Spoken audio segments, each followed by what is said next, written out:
Do you remember Trello? You might have used it at an old job, or maybe to plan an event. It had 50 million users. Over 80% of the Fortune 500 were using it, and it was bought for $425 million. Trello was everywhere. It defined an entire style of software.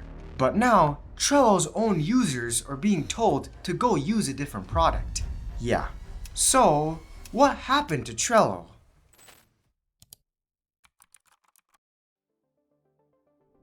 Looking for the company's next big product, Fog Creek CEO Joel Spolsky divided his software developers into 4 teams, each free to build whatever they wanted. Just like any company, the office whiteboard became filled with sticky notes, tasks, and deadlines. Keeping up with everything was getting harder. If you went into any software development company, you would see people have a whiteboard up. And they would have post-it notes all over the whiteboard in columns. Till one of the teams decided to make the whiteboard itself the project. This became Trello. Trello is a project management tool built on the principles of Kanban, a workflow system popular among software developers. Every task becomes a card that moves across a board from to do, to doing, to done, giving everyone an instant snapshot of what's happening. Before Trello, teams tracked projects through endless email chains, spreadsheets, meeting notes, physical whiteboards, or complex Gantt charts. People couldn't easily see what others were working on or the progress they had made, and keeping everyone on the same page usually meant another meeting. Meetings on top of meetings where people ask, "How is this task going?" With Trello, you could track multiple projects, each with its own board. Under each board, you could create different stages of the project, called lists, which could be named anything. Within each list, you could create cards that showed what was happening at each stage. The drag and drop feature across the board made it simple to move cards around even for a project with a large linear workflow. Today, that feels pretty rudimentary, but in 2011, this was groundbreaking. Beats a Gantt chart, that's for sure. But this wasn't the only reason Trello exploded. The free plan had almost all of its features. Spolsky used his experience as a former program manager at Excel, yes, the Excel, to make the app an alternative for teams outgrowing spreadsheets.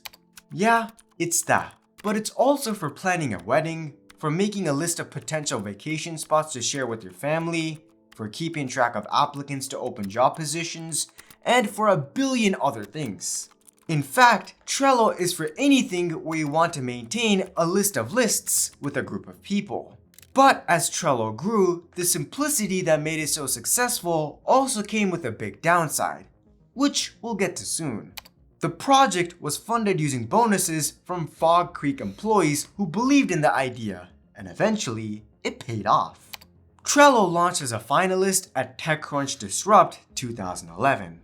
Although it didn't win, it attracted over 131,000 visitors within days, and nearly 1 in 4 of them signed up.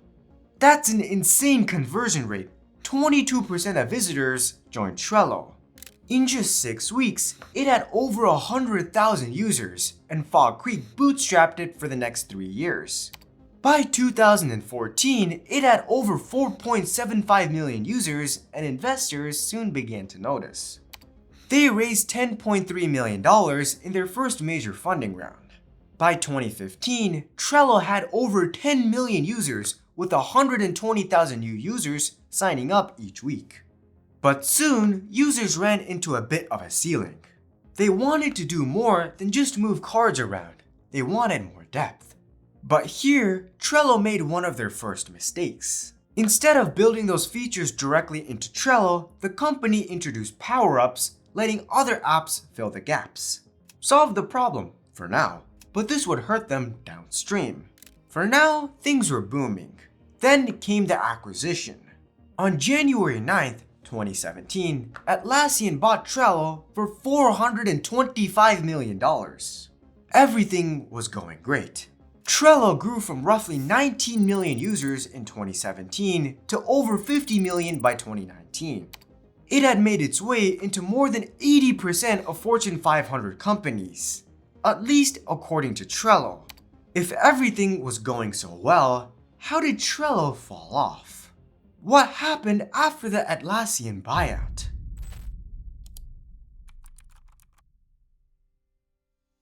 AI has undoubtedly changed at least one industry, coding.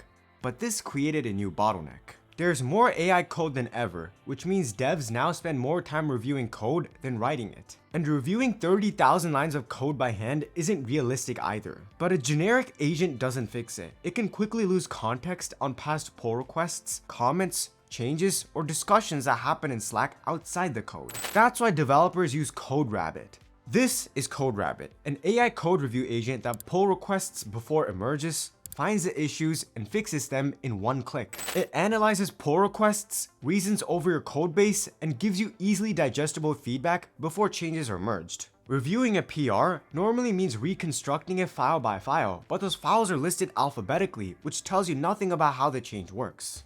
So use a change stack, which regroups them into cohorts and layers, so foundations come first and the code depending on them comes after. But that's just the start.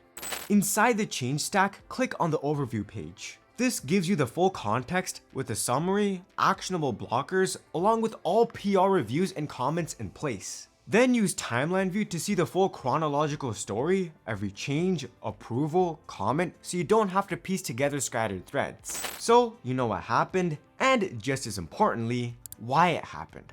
CodeRabbit is installed on 3 million repositories and reviews around 2 million pull requests every week. Ship better code faster with CodeRabbit. Try CodeRabbit by clicking the link in the description. Thank you to CodeRabbit for sponsoring our videos.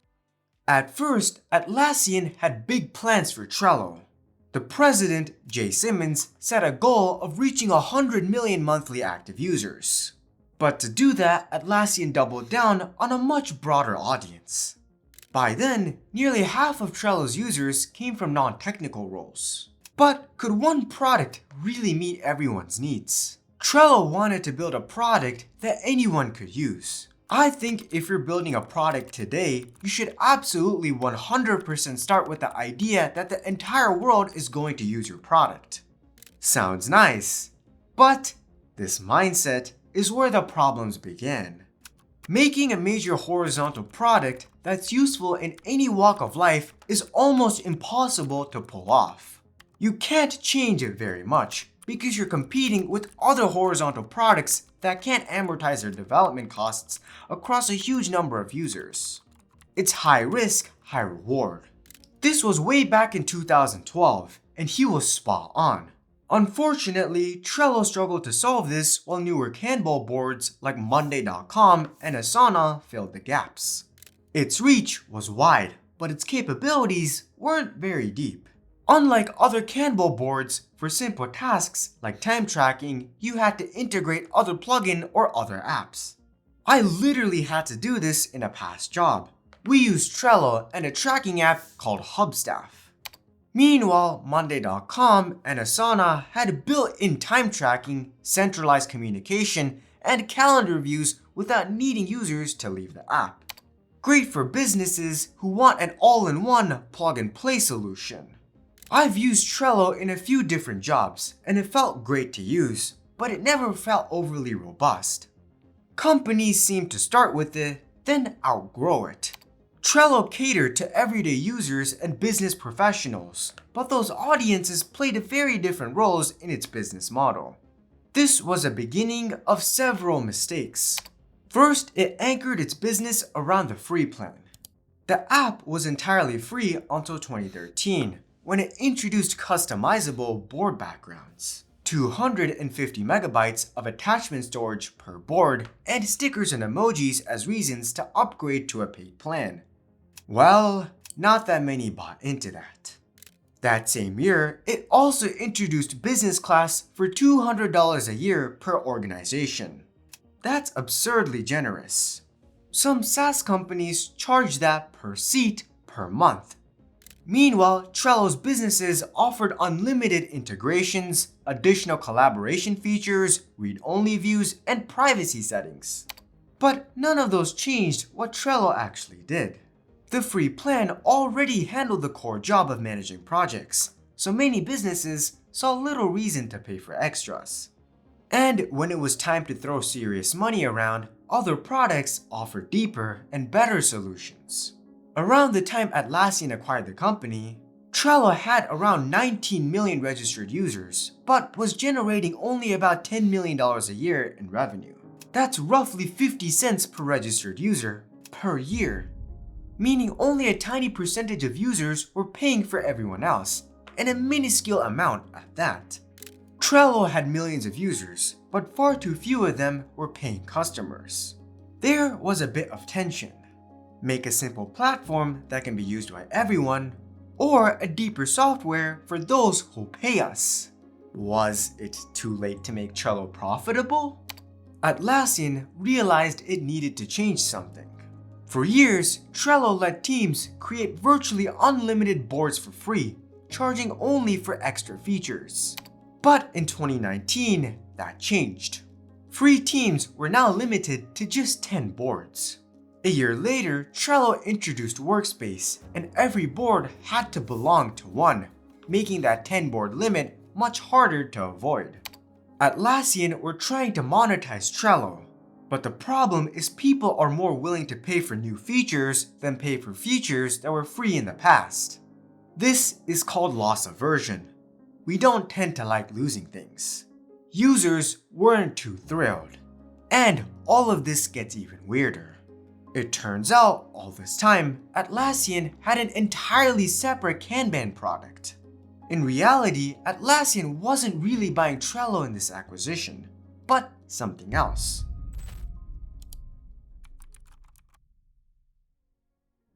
If you've watched this far, consider subscribing. It helps the channel and means you won't miss future videos. With time, the $425 million acquisition of a $10 million business started to make sense. Atlassian wanted the users more than the business. At roughly $22 per registered users, it was buying millions of potential customers. It was a customer acquisition. Huh. So why do this? Well, we need to talk about Atlassian's other Kanban product, Jira. It was one of the most powerful project management tools for software teams. Very customized and deep. And like other deep SaaS tools, once a company built its workflow around Jira, it became incredibly difficult to leave. Trello served a completely different audience. The app's simplicity made Trello easy to adopt, and that was exactly what Atlassian wanted. They wanted to funnel people from Trello into Jira. But there was a problem. Trello still had some business use, even if it was simple. That meant it was overlapping with Jira. There was a real risk of self-cannibalization. Plus, Trello wasn't making real money. And things were getting even worse. As the Kanban style became more popular, competitors caught up. Being first was no longer enough. Monday.com and Asana built their products around teams, making themselves harder to replace as companies grew. There's also many more, like Notion and ClickUp. Trello, on the other hand, barely changed. For nearly 3 years, Atlassian introduced almost no major new features. It just sort of got more expensive to use. Then Atlassian began the next stage of their plan. In 2025, an Atlassian team member, when responding to users asking for more robust features, said, "You can also consider Jira for more sophisticated team collaboration." Trello is changing and turning towards personal productivity, and we continue to recommend Jira for team collaboration and project management. Apparently, Trello started displaying a huge banner encouraging users to move to Jira. Though I don't know if this was true. And it got worse. On May 22nd, 2025, Trello overhauled almost its entire interface. The layout and fonts changed. Even the buttons work differently. Features people had relied on for years, like adding comments to cards, suddenly disappeared. Trello was becoming shallower. The backlash was immediate. Is Trello dead? Any more updates or enhancements? Change a layout of boards? Should I start looking for something new and start moving my work and personal life over? Change isn't always a good thing, and change for change's sake definitely isn't recommended. The lack of change with Trello from 2020 until 2024 has been coupled with us seeing Atlassian do everything in their power to shift Trello users to Jira. An open letter to Trello's leadership appeared on Reddit, with users comparing the redesign to Windows 8.